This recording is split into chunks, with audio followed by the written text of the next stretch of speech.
तो आइए दोस्तों, हम अपना मेन टॉपिक डीएनए क्या है, यह काम कैसे करता है और इसका हमारे जीवन में क्या महत्व है, यानी इसका रोल क्या है हमारे जीवन में। तो ऐसे ही जो प्रश्न होते हैं डीएनए से संबंधित, इनकी जानकारी के लिए अगर आपको इनके बारे में कुछ जानकारी चाहिए तो हमारे यूट्यूब चैनल ये यहाँ पर है @शुभम_3978। यहाँ से आप इसकी जानकारी ले सकते हैं। तो आइए दोस्तों, हम डीएनए के बारे में कुछ जानकारियाँ प्राप्त करते हैं। जैसे डीएनए डीएनए का पूरा नाम जो है डीऑक्सीराइबोज न्यूक्लिक एसिड होता है। इसकी खोज जो है वाटसन और क्रिक नामक दो वैज्ञानिकों ने सन 1869 ईस्वी में किया था। ये जो है दोस्तों द्विकुंडलित संरचना होती है। डीएनए का निर्माण जो है दोस्तों पेंटोज शर्करा, फास्फेट अम्ल तथा नाइट्रोजनी क्षारों से होता है। तो यहाँ पर उसके बाद हम बात करें यहाँ पर ये इस डीएनए में जो है एडेनिन होता है। अब पहले इसकी बात कर लें, डीएनए होता कहाँ पर है, डीएनए होता कहाँ पर है। तो यहाँ पर हम बात करें डीएनए जो है ये सेल होता है। सेल के अंदर यानी कोशिका के अंदर हमारा जो होता है एक न्यूक्लियस होता है, न्यूक्लियस यानी नाभिक होता है। नाभिक के अंदर जो है दोस्तों हमारा जो है ये क्रोमोसोम अर्थात गुणसूत्र होता है। इसी गुणसूत्र के अंदर ये जो है दोस्तों आपको दिख रही है ये जो है डीएनए होता है। यहाँ पर डीएनए होता है, यही डीएनए यहाँ पर दर्शाया गया है।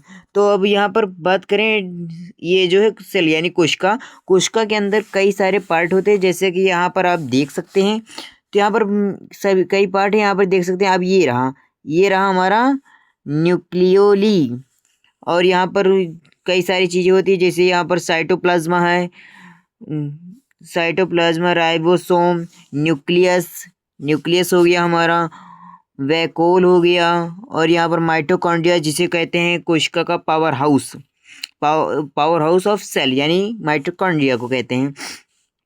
अब यहाँ पर गोल्जी कॉम्प्लेक्स है, यहाँ पर प्लाज्मा मेम्ब्रेन है, इसी तरह यहाँ पर लाइसोसोम्स भी हैं, कई सारे यहाँ पर इनके पार्ट दिए गए हैं। तो यहाँ पर अब बात करते हैं, यहाँ पर जो एडेनिन, ग्वानिन, थायमिन, साइटोसिन यहाँ पर दिया गया है। Adenine, thymine, guanine, cytosine. यहाँ पर इसके पहले अक्षर को ले लिया जाता है, जैसे एडेनिन को ए से दर्शाया जाता है। यहाँ पर आप देख सकते हैं, यहाँ पर टी, यहाँ पर देख सकते हैं आप टी से दर्शाया गया है इसको। ग्वानिन को जी से दर्शाया गया है, और साइटोसिन जो है इसको सी से दर्शाया गया है। तो जो है दोस्तों अब हम बात करते हैं डीएनए के बारे में कुछ अलग बातें। जैसे यहाँ पर इसकी बात करें तो डीएनए की कुल लंबाई जो है वो होता है हमारा दोस्तों 34 एंगस्ट्रॉम होता है, 34 एंगस्ट्रॉम का होता है। और यहाँ पर हमारा जो है एक एंगस्ट्रॉम बराबर होता है 10⁻⁻10 मीटर, 10⁻⁻10 मीटर। इससे आप समझ सकते होंगे इसकी जो आकृति कितनी छोटी होती होगी। इसकी आकृति जो है बहुत ही छोटी होती है, जैसा कि ये यहाँ पर देख सकते हैं। आपने जब देखा कोशिका में तो ये बहुत ही छोटी थी, इसको जो है जूम करके इतना बड़ा किया गया है।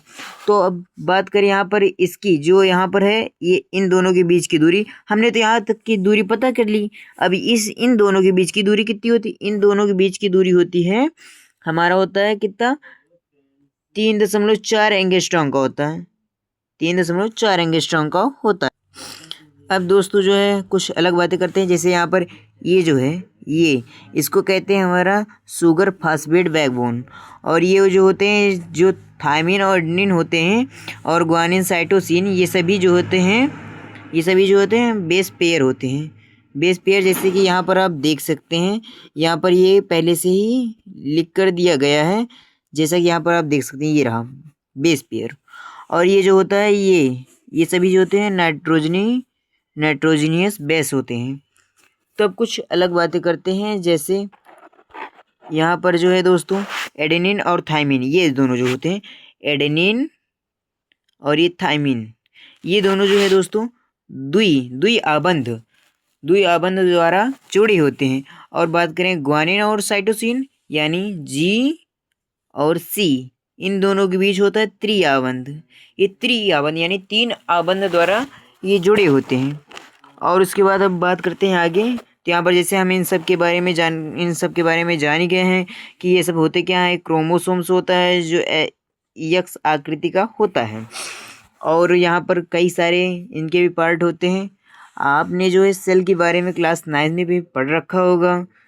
तो आइए कुछ अलग बातें करते हैं। जैसे यहाँ पर जो है क्रोमोसोम वही आकृति है, परंतु यहाँ पर कुछ और भी बातें दी गई हैं। जैसे यहाँ पर शुगर फास्फेट बैकबोन, ये भी आपको पता चला था वहाँ पर। और ये है जो ये यहाँ से यहाँ तक आप देख सकते हैं। ये जो है दोस्तों, इतनी संरचना जो है इसे कहते हैं gene, segment of DNA. Gene जो होता है दोस्तों, जीन जो है मतलब कि डीएनए की बहुत ही छोटी इकाई होती है। ये जो है मनुष्य के पीढ़ी दर पीढ़ी को यहाँ पर हम आपको अच्छे से समझा सकते हैं। जो डीएनए होता है,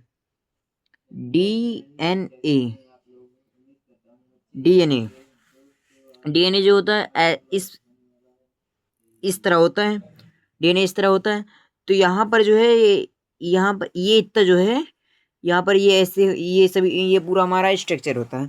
और यहाँ पर बात करें इतना, यानी यहाँ से लेकर यहाँ तक की, तो ये होता है हमारा जीन। यानी ये इसी का डीएनए